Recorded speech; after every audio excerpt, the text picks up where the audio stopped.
Hello and welcome to the Gamer Teacher channel. David here again from E3.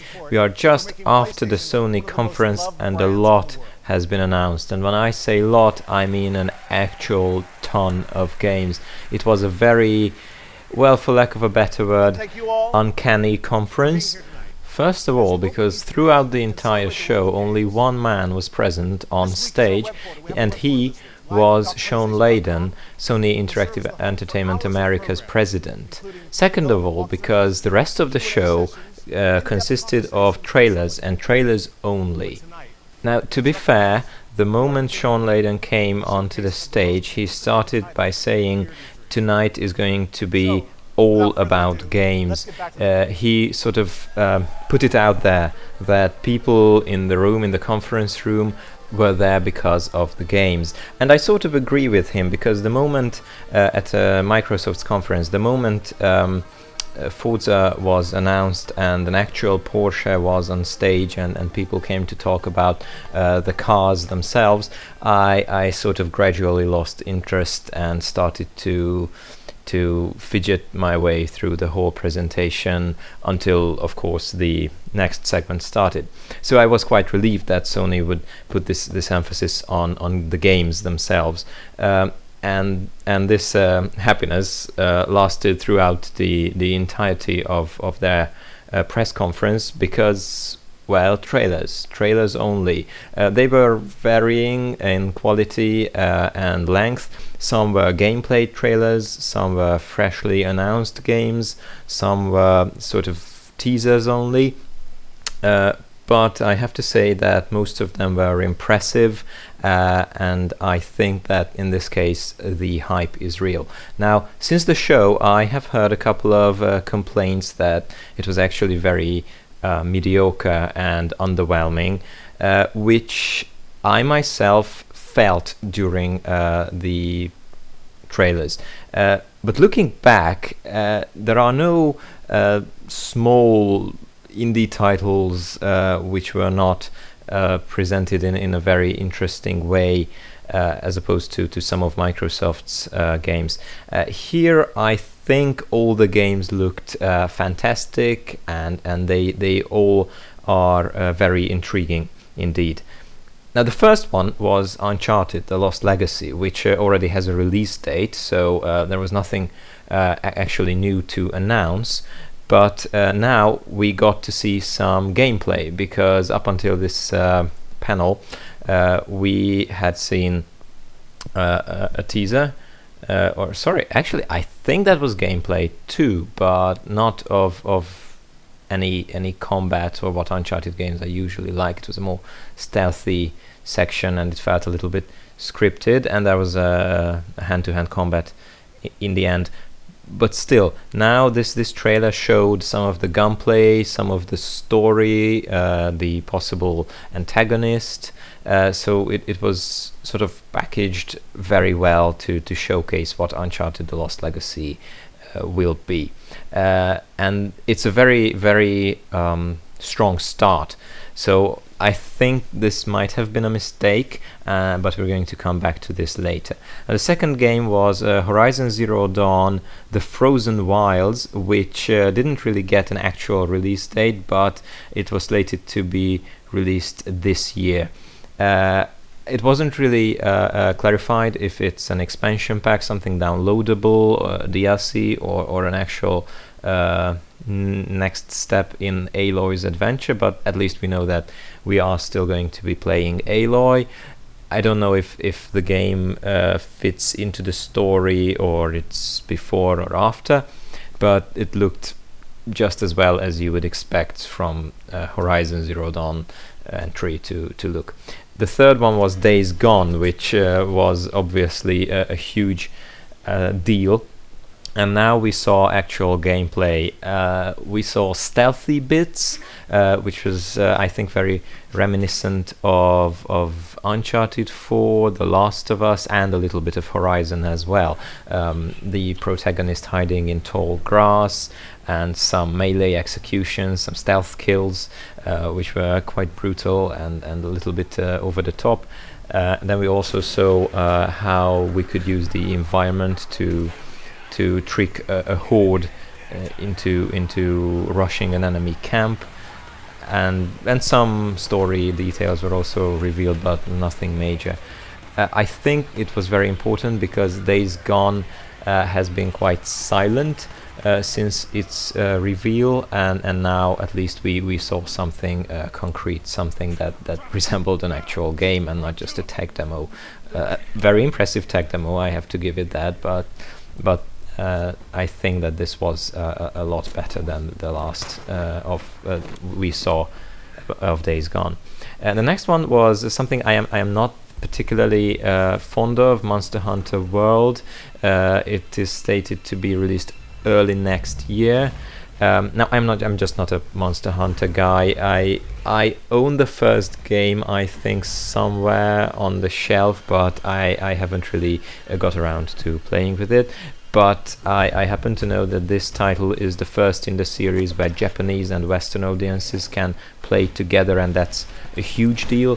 And I also noticed that the art design, the graphics were completely overhauled, and all the items, the weapons, the clothing, the monsters themselves looked like actual Monster Hunter universe, but the whole style of it was much more mainstream. So I think it's going to be an entry which will get to a lot more players than the previous sort of niche games of the series. After that came a quite surprising entry, Shadow of the Colossus remake. Now, I have checked the fine print and it says remaster, but it looked more like a remake using a completely different engine, coming next year, and it is brilliant indeed. It just looked beautiful. I hope they don't change the music though, because there are some things better left untouched. After this came Marvel vs. Capcom Infinite, with a release date of September 19th, so that's kind of concrete, and an already downloadable story demo, which is a nice touch. Continuing the show was Call of Duty World War II, announced for November the 3rd this year. We saw some multiplayer. I'm not sure if it was gameplay or scripted trailer, but it looked nice, and it looked pretty reminiscent of the old original World War II titles in the Call of Duty series. I think that's something Activision is already building on, the nostalgia factor, and I think they are going to deliver this time because, well, by law, they should. They really should, because otherwise the Call of Duty series is just dead and populated by 12-year-old Russian kids on every server around the world. And this closed the first big section of Sony's conference, because after this there came a couple of VR titles. Now, I was really waiting for it because even though there were some brilliant VR games already released this year, I was still a bit skeptical about the future of PlayStation VR, and I was confident that they would show something. I just didn't know how big it would hit.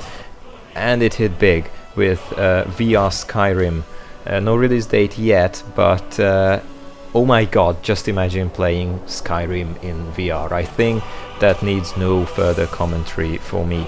The second title was something called Star Child, something I haven't heard of before. It looked like a very intriguing platformer with some interesting use of the VR controls.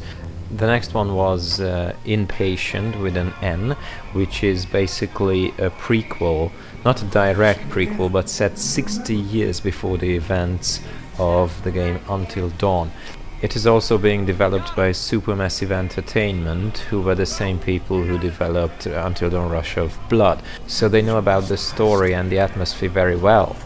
It looked nice. It was one of, I think, the most beautiful VR games I have ever seen. It seems to be a survival, horror and exploration game. After this there was a Final Fantasy mini-game called Monster of the Deep with a release date of September this year.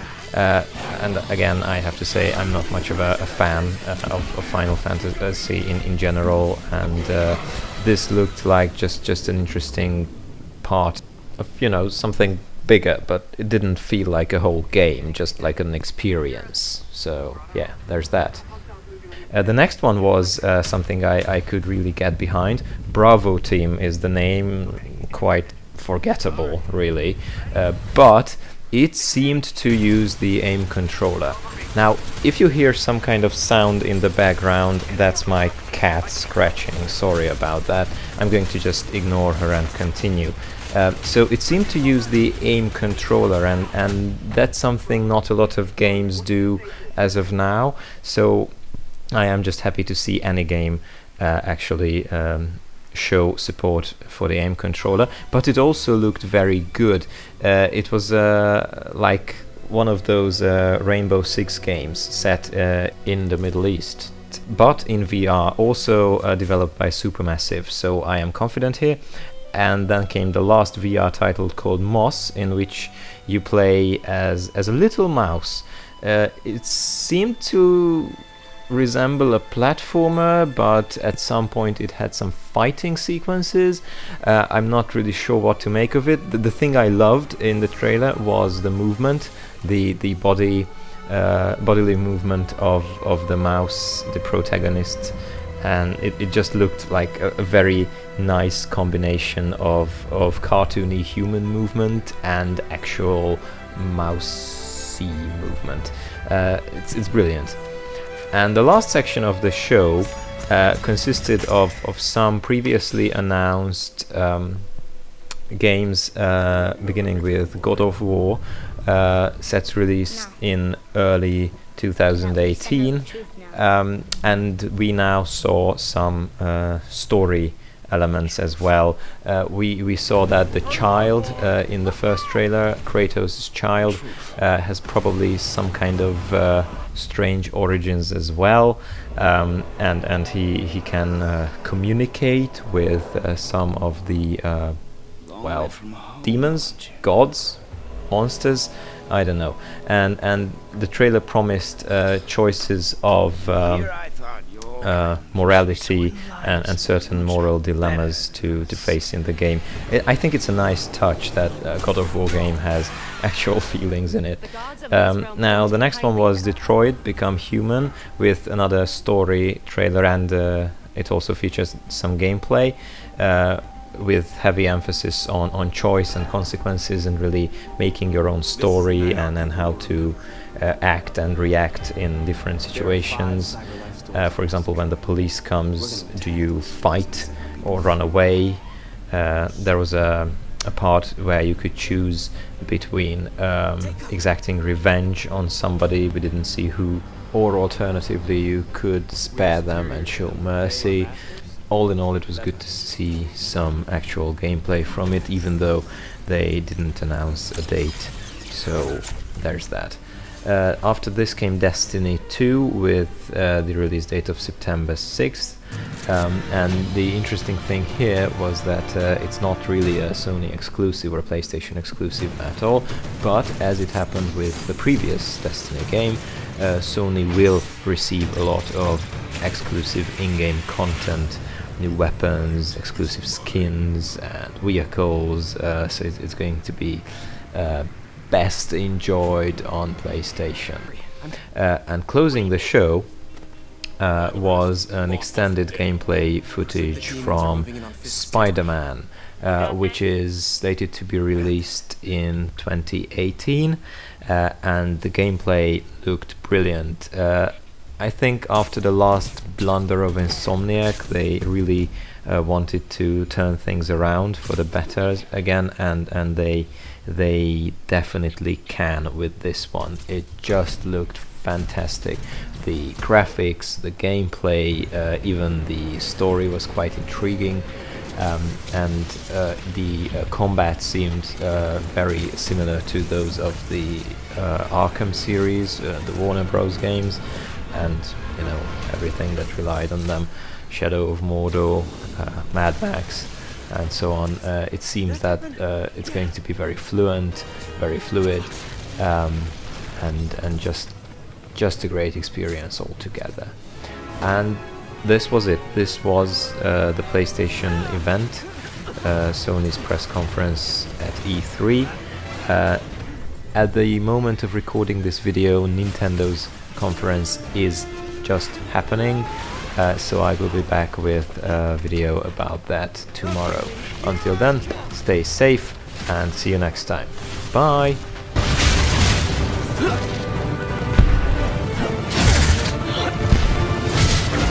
Hi! Is this the place to work?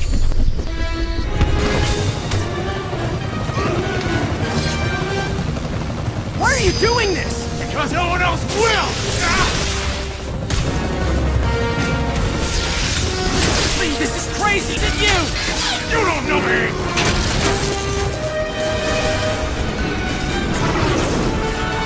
Need a plan. Need a plan real fast. Guess this is the plan.